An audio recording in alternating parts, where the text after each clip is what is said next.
অনেক সময় আমরা এমন কথা বলতে চাই যে আমার একটু সমস্যা হচ্ছে, বা ওর এখন কিছু সমস্যা হচ্ছে, অথবা তাদের কিছু সমস্যা হচ্ছে, কিন্তু ঠিকভাবে ইংরেজিতে কিভাবে বলবো সেটা অনেকেই বুঝে উঠতে পারি না, তাই না? এরকম সিচুয়েশন যদি আপনি ফেস করে থাকেন, তাহলে আজকে ক্লাসটি আপনার জন্য।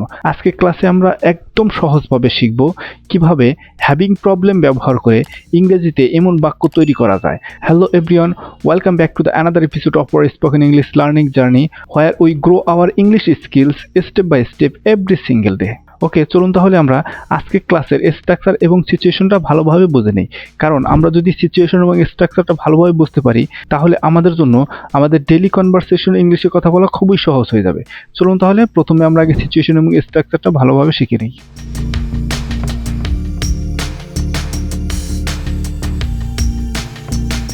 তাহলে এই হচ্ছে, দেখেন আমাদের আজকে ক্লাসের সিচুয়েশন এবং স্ট্রাকচার। দেখেন সিচুয়েশনটা হচ্ছে কি, কর্তার সমস্যা হচ্ছে, মানে কারো সমস্যা হচ্ছে, কোনো কিছু করতে সমস্যা হচ্ছে বা কারো কোনো কিছু নিয়ে সমস্যা হচ্ছে, এরকম ধরনের কথা আমরা কিভাবে বলবো।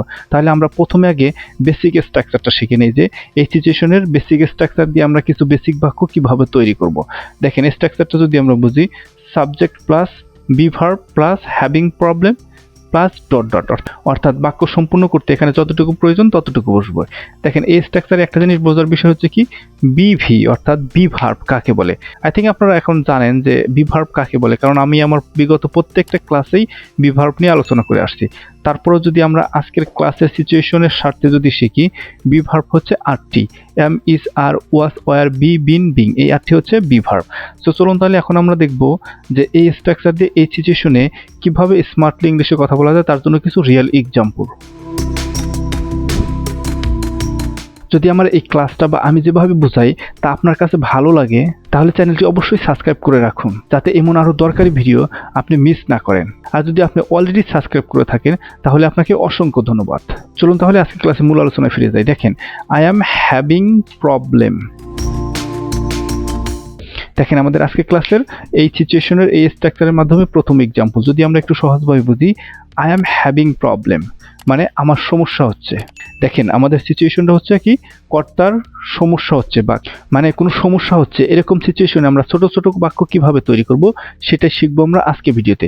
তারপরে ভিডিওগুলোতে আমরা শিখবো অ্যাডভান্স লেভেলের স্ট্রাকচার হ্যাভিং প্রবলেমের, যে কর্তার কোনো কিছু করতে সমস্যা হচ্ছে বা কোনো কিছু নিয়ে সমস্যা হচ্ছে, এরকম ধরনের কথা আমরা কিভাবে বলবো। তার মানে আজকে আমরা শিখবো জাস্ট কোনো সমস্যা হচ্ছে এরকম ধরনের কথা কিভাবে বলবো। দেখেন আই এম হ্যাভিং প্রবলেম, আমার সমস্যা হচ্ছে। চলুন আমরা আরও একটি রিয়েল লাইফ এক্সাম্পল দেখি।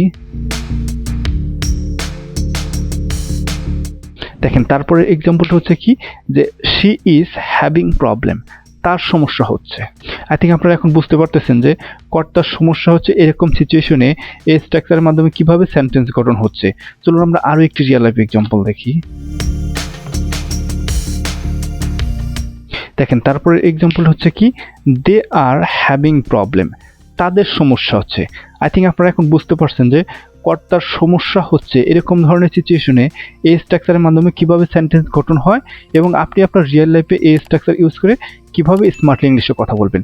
দেখেন এখন কিন্তু আপনি এই স্ট্রাকচার দিয়ে অনেক সেন্টেন্স তৈরি করতে পারবেন, যেমন আপনার সমস্যা হচ্ছে, তার সমস্যা হচ্ছে, বা তাদের সমস্যা হচ্ছে, আমাদের সমস্যা হচ্ছে, এরকম ধরনের কথা এখন কিন্তু আপনারা অলরেডি শিখে ফেলেছেন।